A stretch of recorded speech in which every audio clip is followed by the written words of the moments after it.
Good afternoon friends, I am Akanksha Singh. Welcome you study by Athar Singh. I hope friends आप लोग बहुत अच्छे होंगे और यही उम्मीद कर रही हूँ कि आप लोग पढ़ाई भी बहुत अच्छे से कर रहे होंगे। फ्रेंड्स, आज हम लोग एंग्लो सेक्शन पीरियड पे पार्ट 2 है, तो इसमें एमसीक्यूज क्वेश्चन है और आप इस वीडियो को जरूर देखिएगा, मिस बिल्कुल मत कीजिएगा। और इसके पहले वाली वीडियो भी आप जरूर देख लीजिएगा। एंग्लो सेक्शन पीरियड पे उसमें भी ऑब्जेक्टिव क्वेश्चंस है जो आपके एग्जाम के लिए काफ़ी हेल्प होगा। तो फ्रेंड्स, ये वीडियो मिस बिल्कुल मत कीजिएगा। एंग्लो सेक्शन पीरियड का पार्ट फर्स्ट और पार्ट 2 आप लोग जरूर देख लीजिएगा। और फ्रेंड्स, आप मुझे फेसबुक पेज है मेरा, उस पर भी फॉलो कर सकते हैं। डिस्क्रिप्शन में मैंने उसका लिंक दे दिया है, तो आप मुझे बहुत आसानी से फेसबुक पेज पे फॉलो कर सकते हैं, क्योंकि उसमें जो लिटरेरी टर्म के इम्पोर्टेंट क्वेश्चन है मैं उस पर अपलोड करती हूँ, तो आप उसे देखेंगे तो आपको काफ़ी हेल्प मिलेगा। तो चलिए फ्रेंड्स, वीडियो को स्टार्ट करते हैं और चैनल को लाइक सब्सक्राइब शेयर जरूर कर दिया करिए फ्रेंड्स, क्योंकि आपके सपोर्ट की बहुत ज़रूरत है। अगर आपका सपोर्ट ऐसे बना रहेगा तो मैं आपके लिए और अच्छा और बेहतर भी कर पाऊंगी। तो चलिए friends, let's start video. Which popular book that tells Normans conquest valuable as a source of literature? वो कौन सी बुक है, वो कौन सी लोकप्रिय बुक है जो नॉर्मन्स की विजय पे कहती है valuable as a source of literature, जो एक साहित्य के स्रोत की कीमत बताती है? तो उस बुक का नाम आपको बताना है। तो चौसर कैंटबरी, ऑप्शन बी है popular history book, option C है जोफ्रे हिस्टोरिया रेगम ब्रिटेनिया। तो ऑप्शन सी इसका करेक्ट आंसर है और 21 का करेक्ट आंसर सी है। See next question. Christ is most important poem. Christ is most important poem of which of following poet? Christ एक important poem है और विच ऑफ फॉलोइंग पोएट्स, वो कौन से पोएट को फॉलो करती है? आपको करेक्ट आंसर बताना है। तो सिन उल्फ है, कैडमैन है, ड्राइडेन है। तो इसका करेक्ट आंसर है ए इसका करेक्ट आंसर है। 1 सेकेंड फ्रेंड्स, यस, ए इसका करेक्ट आंसर है। आई होप आप समझ गए होंगे। Who wrote the sermons in a short of poetic prose? Short a का मतलब होता है फ्रेंड क्रम में, और सरमेंस का मतलब होता है उपदेश। वह कौन सी बुक है जो पोएटिक प्रोज में क्रम में उपदेश देती है? तो आपका करेक्ट आंसर क्या है? ऑल्फ्रेड, ऑप्शन बी है एल्फ्रिक एप्रिस्ट, ऑप्शन सी है विलियम लैंगलैंड। तो 23 का करेक्ट आंसर है B. See next question. The most prominent king among the Anglo-Saxon king was? The most prominent का मतलब होता है सबसे प्रमुख राजा। जो सबसे प्रमुख राजा के बीच में Anglo section king was, Anglo sings का राजा था। Anglo section Kings was, Anglo section का राजा था। तो ऑप्शन इसका करेक्ट आपको बताना है। ऑप्शन ए है हैरोल्ड, ऑप्शन बी है विलियम, ऑप्शन सी है अल्फ्रेड द ग्रेट। तो फ्रेंड्स, आपको पता होना चाहिए। इसका करेक्ट आंसर है सी। आप फर्स्ट वीडियो देखेंगे फ्रेंड्स तो आपको सेकंड भी बहुत अच्छे से समझ में आ जाएगा। और फ्रेंड्स, आप लोग नोट्स जरूर बनाया कीजिए, मैं आपसे बार बार कहती हूँ, क्योंकि नोट्स बनाने से कई फायदे होते हैं। ये आपका जो सिलेबस है बहुत लॉन्ग है, तो सबको माइंड में लेके चलना पॉसिबल ही नहीं है। तो इससे क्या होता है कि जब हम लोग नोट्स बना देते हैं तो जब 2-3 दिन के बाद उसका रिवीजन करने जाते हैं तो वो जो सारी बातें हैं हमारे माइंड में बहुत अच्छे से आ जाती हैं। उसी तरह 2-3 बार रिवीजन करने से हमको बहुत अच्छे से याद हो जाता है। तो इसी वजह से फ्रेंड्स, आप लोग नोट्स जरूर बनाया कीजिए। और फ्रेंड्स, यूट्यूब पे जितनी भी वीडियो है उससे आप बिल्कुल अलग ये वीडियो पाएंगे। तो इसी वजह से फ्रेंड्स, आप इसे फॉलो जरूर कीजिएगा। एंग्लो सेक्शन पीरियड का पार्ट फर्स्ट और पार्ट 2 को जरूर फॉलो कीजिएगा और फेसबुक पेज पर भी मुझे जरूर फॉलो कीजिएगा। चलिए फ्रेंड्स, नेक्स्ट क्वेश्चन देखते हैं। Which was the last of section Kings? Last of section Kings कौन था? आपको बताना है। 25 का करेक्ट आंसर आपको बताना है। ऑप्शन ए है हेरोल्ड, ऑप्शन बी है एल्फ्रिक, ऑप्शन सी है अल्फ्रेड द ग्रेट। तो इसका करेक्ट आंसर है ए, हेरोल्ड। इसका करेक्ट आंसर 25 का है, ए है। नेक्स्ट क्वेश्चन देखते हैं। Who translated Geoffrey's Latin story into French verse in 1150 and later into Middle English by Robert West 1155? Who translated Geoffrey's Latin history into French verse? इसका correct answer आपको बताना है कि जो जोफ्रे लैटिन हिस्टोरी है कौन है। फ्रेंच वर्स जो 1150 में थे, जोफ्रे लैटिन हिस्टोरी। लेटर बाद में जो मिडिल इंग्लिश थी, जो मध्य इंग्लिश थी, रॉबर्ट वेस 1155 में रॉबर्ट वेस के द्वारा थी। तो इसका करेक्ट आंसर आपको बताना है। तो ऑप्शन ये है लेमन, ऑप्शन बी है William of Malmesbury, option C है और माइन, ऑप्शन डी है गर्मेट। तो इसका करेक्ट आंसर बताना है फ्रेंड्स। इसका करेक्ट आंसर है डी, यस, गैमर है इसका correct answer. See next questions. An important book that describe the English rhyming chronicle of Britain related to history in a form of daggerel verse. Name the book, its author also.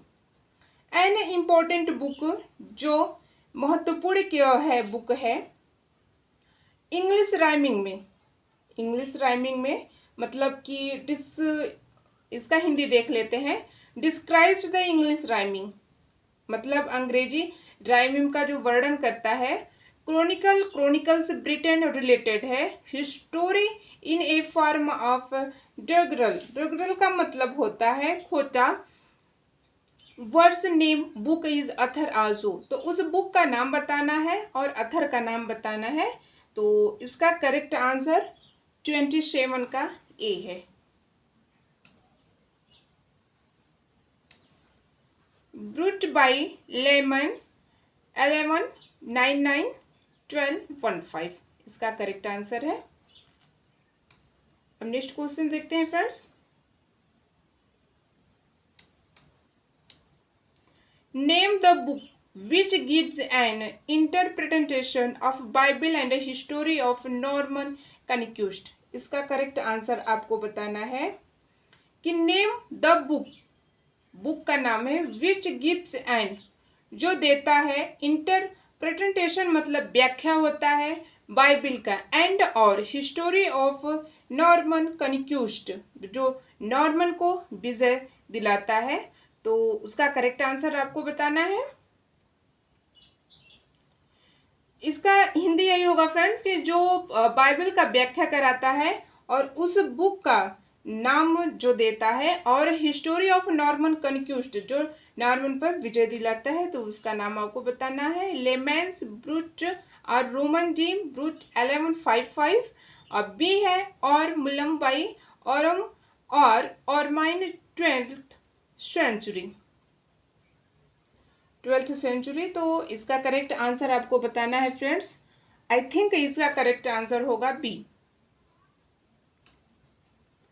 थोड़ा difficult आपको पड़ेगा friends, लेकिन आप पढ़ेंगे तो difficult कुछ नहीं है, बहुत इजी से सब कर लेंगे आप। फिर next question. Yes, Cursor Mundi comprise 3000 यानी कि 30,000 lines written near 3000 AD is a. तो इसका करेक्ट आंसर आपको बताना है।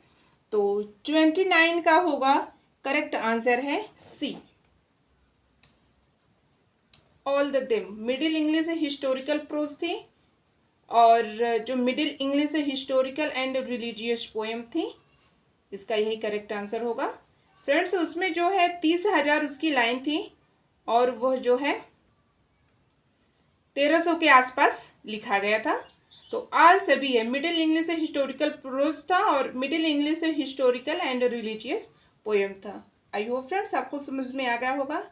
See next questions, who wrote Cursor Mundi, कौन लिखा था, कर्सर मुंडी कौन लिखा है? तो ऑप्शन ए है जोफ्री, ऑप्शन बी है रॉबर्ट वेस, ऑप्शन सी है लेमैन, ऑप्शन डी है एनोनिमस। तो इसका करेक्ट आंसर है डी। यस, एनोनिमस ने कर्सर मुंजी को लिखा है। See next question friends, another name of the wool and nightingale written in middle English language come to century।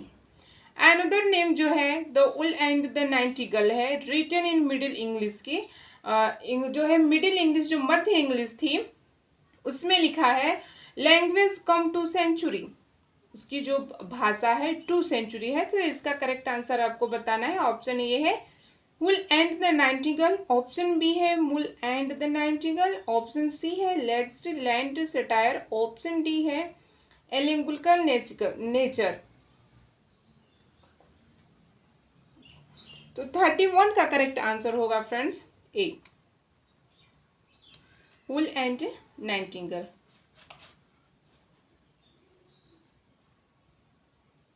C next questions, Who wrote the Pearl? 1350 में Perl कौन लिखा है? इसका correct answer आपको बताना है। तो 32 है, 32 का करेक्ट आंसर है गॉवेन ने।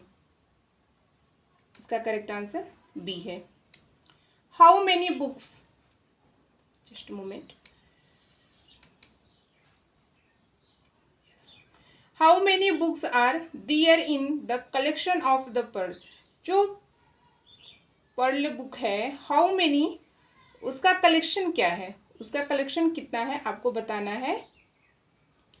तो 33 का करेक्ट आंसर आपको बताना है फ्रेंड्स। तो इसका करेक्ट आंसर सी है, 3 है।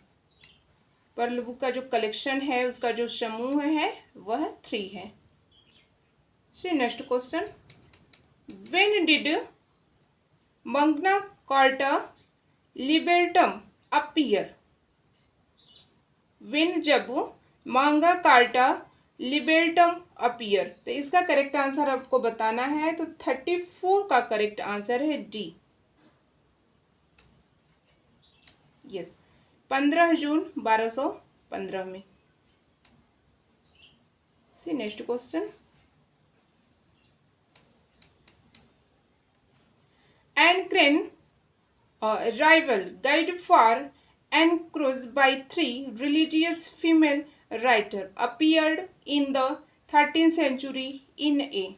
तो इसका करेक्ट आंसर आपको बताना है कि जो 3 रिलीजियस फीमेल राइटर थी अपीयर 30 सेंचुरी में एक क्या था? जो 3 धार्मिक जो फीमेल राइटर थी उनके द्वारा 13 सेंचुरी में एक क्या था? प्रोज था, पोइट्री था, हिस्टोरी था, सर्वे बुक्स था। तो इसका 35 का करेक्ट आंसर बताना है, वह प्रोज था। आई होप फ्रेंड्स आपको समझ में आ रहा होगा और आप नोट भी करते होंगे, मैं आपसे यही उम्मीद करती हूँ। See next question, who wrote the Ancrene Riwle? The Ancrene Riwle कौन लिखा है? तो इसका करेक्ट आंसर आपको बताना है। A group of 3 man, a group of 3 women, a group of 3 scholar, a group of 3 poets. A group, इसका B correct answer है फ्रेंड्स। ये टाइपिंग थोड़ा मिस्टेक हो गया है, ये अलग है, ग्रुप अलग है, आप लोग इसको ध्यान दीजिएगा। अब नेक्स्ट क्वेश्चन देखते हैं। The great Leonardo da Vinci was born in this age 15 April 1452 and died। जो ये है ग्रेट महान थे लियोनार्डो डी विंसी का जन्म हुआ था 15 अप्रैल 1492 में और उनकी मृत्यु कब हुई थी आपको बताना है। तो 37 का करेक्ट आंसर बताना है। तो इसका करेक्ट आंसर है सी, 2 मई 1519 में। See next question. The last supper best known the painting by Leonardo da Vinci is also known as. वो जो है पेंटिंग में जाने जाते हैं, Leonardo da Vinci is also known, वो जाने जाते हैं और भी जाने जाते हैं किस बारे में। इसका करेक्ट आंसर आपको बताना है, तो 38 का होगा डी, एस डी है इसका, बोथ ए एंड बी। ये जाने जाते हैं पेंटिंग इन हिस्टोरी के बारे में जाने जाते हैं, और be the most spelling building narrative painting in history, ये दोनों के बारे में जाने जाते हैं। इस वजह से इसका करेक्ट आंसर होगा डी। सी नेक्स्ट क्वेश्चंस। ये बहुत इंपॉर्टेंट क्वेश्चन है फ्रेंड्स, इसको आप देखिएगा और आप इसको पहले भी पढ़ चुके हैं, तो आई होप कि आपको बहुत अच्छे से समझ में आ जाएगा। In 1498 a great sailor who was first European come to India by sea and it appear as discovery name the sailor. इसका करेक्ट आंसर आपको बताना है कि 1498 में महान sailor who was the first European, वो कौन फर्स्ट यूरोपियन था जो समुद्र के रास्ते भारत आया था। Appeared A discovery name the, उसका नाम आपको बताना है। तो आई होप फ्रेंड्स आप सबको नाम इनका पता होगा। तो वास्को डिगामा कब आए थे? 1498 में। See next questions. The quality of poetry during the revival of learning was. The quality of poetry during revival of learning was, तो इसका करेक्ट आंसर आपको बताना है। तो इसका करेक्ट आंसर है पुअर। यस, इसका करेक्ट आंसर है पुअर।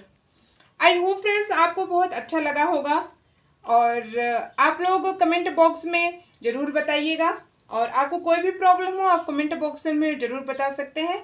और फ्रेंड्स फेसबुक पे ज़रूर फॉलो कीजिएगा मुझे, वहाँ पे आपका ही फ़ायदा होगा, मेरा कुछ नहीं होने वाला है, जो भी होगा फ़ायदा आप ही का होगा फ्रेंड्स।